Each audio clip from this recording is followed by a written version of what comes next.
Alright, I am back with another Diablo 4 video. I think there's something happening in Destiny tomorrow, but until then, I will circle back around to yet another stage of this season for me. I have hit level 100, as I've said online. This is only the third time I've reached level 100 out of all of my characters, all 6 of them. I've been doing 1 seasonal character, and then I did 2 at launch. And I did this in 5 days. The others were much longer term projects, which really speaks to how accelerated the leveling process is now. And that got me all the way through the paragon board, so that really helps make a full build once you do that. All my glyphs are maxed. That was not hard to do. As part of the season, you not only get an XP boost, but you also get reputation boost for Iron Wolves and a boost in Paragon Glyph XP.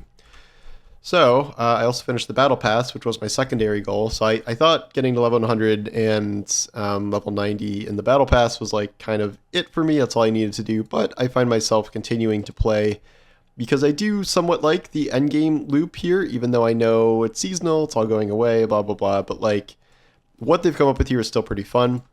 I will go through just a brief overview of my build, which is very much not finished, which is kind of the point here. This is a Dust Devil Barbarian build, so that involves leaping, causing an earthquake, doing your war cries, each of which spawn tornadoes, thanks to one of these things. I'll get into it. And then Wrath of the Berserker, you always want just to pop. Double Swing also spawns tornadoes, Dust Devils too. And it's a lot of Dust Devils, and those do a lot of damage. I do not have a great helmet yet. I'm still working on this. This is the only non-enhanced perk thing I have left. This leap creates an earthquake. The earthquake doesn't do that much damage, but when you stand in it, you gain 25% damage reduction. This is the good old increase your armor for 4 seconds when you take damage. You kind of always need that. This is increase your attack speed by 25% if you get critical strikes, which is like always. This is building up a ton of fortify. This build, I will say, is still really squishy at higher levels here, which I'll get into in a minute. It might be a more general problem, but you know. These boots, I've talked about these boots before. So I got enhanced movement speed on them from the extra perk there. I can put more move speed on them, and then I got unlucky with the dodge chance upgrade after masterworking them, but then I have the unstoppable Ghost Walker thing, which lets you go even faster. So these are like 60% move speed boots, which is amazing. Amulets, these are the shouts that create Dust Devils. I almost have that. That gives me attack speed. Got a big boost to armor from that. Damage boosts, 1300 max life. This is the best thing I have, I'm pretty sure, because it is a double upgraded ring, bonus strength, attack speed, poison resist, damage while swapping, which is always, and resource gen. Another ring's pretty good, 75% on the increased stat for critical damage, strength damage, damage to close enemies, resource gen. Weapons, and this is reducing your cooldown of leap, which always essentially takes it down to 4 seconds. This one is when you cast a shout, you reduce its cooldown by nearby enemies, so that automatically makes it shorter pretty much every time. This is my unfinished cudgel thing here, because you know what? It's really hard to get freaking good gems now. It takes forever to save up the materials for good gems, so I don't even have the sockets in this yet. This is really good. I just got this pretty recently. 221 strength, 165% enhanced critical damage. Solid. This is the one that gives double swing, big Dust Devil damage. This one I'm working on upgrading because it's really good. Increased vulnerable damage, increased strength, and then ground stomp. Then I got 52% extra damage from tempering it. Ground stomp, again, I'm not even using ground stomp. However, when you stand in earthquakes, you deal 25% increased damage. Very good. This one's another sword, enhanced damage, critical strike. This gives you automatic 10% increased damage. You can triple it while standing still, which you will never be doing, but just having 10% bonus damage at all times is really good. Then finally, this is my slashy sword. I need a new version of this. I don't really like overpower damage being the enhanced thing. So that was the enhanced perk, and then I got it to hit 25% again, so it's 230% enhanced overpower damage. I just don't know if that's the best thing to enhance in the slot, but whatever. So that's the build. I will show you it in action through one of the greater rifts, which are not greater rifts, but they're called the pit. So the goal now, once you hit the end game, you are trying to. I mean, you can farm for Ubers and stuff, but this build I'm doing doesn't even need Ubers, so that's not really relevant to me. There's essentially two things you're trying to do. You're trying to find those items that have enhanced perks on them for 150% extra stats. The crazy thing is that you can get not just one, but two, three, and I think on uniques you can get four enhanced stats that are automatically boosted. I've only gotten, I think, three double ones in the entire time I've played so far, so they're pretty rare.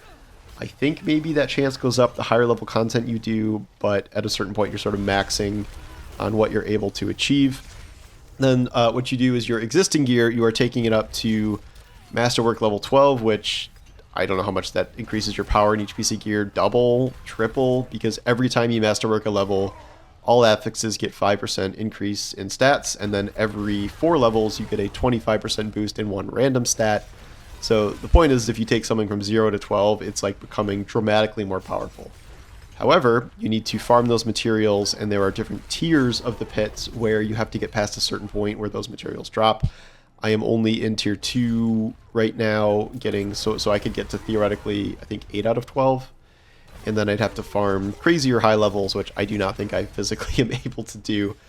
I did 35 here instead of my max of 44 because I'm trying to find a level where I can like somewhat comfortably farm the material I need to upgrade these things, and doing 40 is too frustrating. One thing you will see as time goes on is that we've sort of run into an old problem where there's a lot of one-shot mechanics that happen eventually. I do deal with lag a little bit in this, and lag is obviously a big killer. It can screw up your whole run. The final boss in this is like so much lag. You know, there's your exploding dudes when they die, and you can't even see the freaking explosion because there's so much crap going on. What I find really annoying is like I've gotten to, you know, even in level 40 or something, those stupid like corpse crossbows and things like that one-shot me. There's like in some maps, spiders just like automatically do a ton of poison damage to you, so you're just like burning through 5 potions at a time. And like I have maxed resists, like I think I have decent stats, like 23k life, 15k armor. Like I know I'm not like ultra pro, you know, player here, but like these aren't bad stats. And then I think the most frustrating thing is the final boss. That it's like a normal boss, but like the boss attacks me nothing. It's that it spawns these like shadow bosses that you can't attack, and they just do some sort of AoE move that you have to avoid. And you get 1 or 2 levels a little higher than you need to be, even with max resist. It doesn't matter, and those things will one-shot you. Very frustrating, and it creates a situation where you just have to like really, really kite on the outside of the map. Sometimes that even doesn't help. And then you kind of dip back in to do some damage, dip back out. Again, this may be a barbarian-specific problem given how close I need to be. And this build is better for mobbing in general, but it's very frustrating to get one shot by anything. And you know, even the tiniest of lag hiccup will get you killed. Staying a quarter second too long hitting someone will insta spawn something to get you killed. Like it's just not very fun. And I've had so many runs where it's like, yeah, I'm doing the mob part totally fine, and then you get to the end and you're getting one shot. Like, you know, people were complaining when the Echo of Lilith had all these like one-shot moves, and now just at a certain point in the pit, you're getting one-shot frequently unless you've concocted some sort of crazy-ass build to avoid this. I just don't really know what else I can do here. I guess I could just totally rearrange my whole Paragon board and stat profile, and I don't know, but like with max resist and stuff, like I'm not sure what I'm supposed to be doing. I guess my current plan is to just try to farm better and better gear with enhanced stats, and then masterwork stuff for further increases, and maybe that will power me through. But that is proving to be a very long process, and I do have some other stuff to play going up, so I will probably take a little break from this. But the point is, I've been very satisfied with the season. I really appreciate the accelerated pace of this. I've always been, you know, of the opinion that I don't care if I only play a Diablo season for 1 or 2 weeks. I don't need a game that I have to play for a full month. And like now it's sort of even easier, like to get to level 100, finish the battle pass, whatever. And like Blizzard doesn't care because like I bought the battle pass. If someone buys the battle pass, that's it. That's a win. That's all they care about, because you don't even need to buy the battle pass to play these seasons. So I am, you know, enjoying this enough to at least pay $10 for the battle pass, though not these stupid $25, $30 armor sets, which is a whole other thing. But I wrote an article about like how interesting it is to kind of farm for these, specific pieces of enhanced gear now. The grind it takes to level them all the way up. They've really done a great overhaul of itemization here. And I went through this weird period that I talked about previously where like you hit a power spike and like things just get absurd. Like you're just blowing through Nightmare Dungeon levels, pit levels, like nothing can really stand in your way. But, get 10, 15, 20 levels on and you're like, okay, there's that wall. Here's where the grind starts. So you will hit that eventually, but I would understand if people just sort of tap out. They're like, well, I won, the end, I'm too strong. Like, but if you really want to keep going, there is space for that, certainly. And I know the hardest core people are pushing deeper and deeper into this kind of stuff. There were some complaints that like the highest level masterworking costs were just so resource intensive that it was very unfun, because like to afford the amount of gold you would need is like you have to do nothing but farm whisper caches at the tree, which are extremely boring. So they did just nerf the gold required for that, but I'm not high enough to get to those levels anyway. Have I not enhanced this ring at all? Shoot. All right, I got to work on that too. This helmet I haven't enhanced. You can't see it. I'm still doing gameplay. The helmet I haven't enhanced because it's not good enough yet. But yeah, so I very much recommend this season. I think you can jump in and like, yes, early leveling is kind of boring and not fun, but it goes really fast. And yes, I've been playing a lot, but this is 2 or 3 times as fast, I think, as it's been previously. It's a lot more interesting to get gear and level it up. There are many improvements about this. And well, I think there are obviously still some issues to work out. I'm not enjoying these one-shot mechanics and things like that.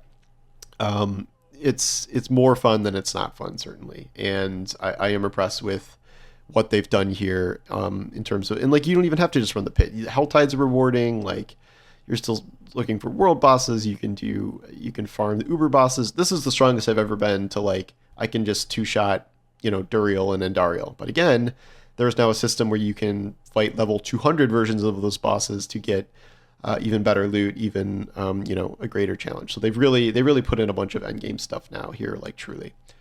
Anyway, those are my thoughts. I don't know how many more of these videos I'll make. Maybe if they do another big patch pass or something. But yep, I'll switch back to Destiny tomorrow. Oh, I think I gotta talk about Hellblade 2 tomorrow too. Yeah, we'll see if I do a video on that. But anyway, thanks for watching, and I'll talk to you soon.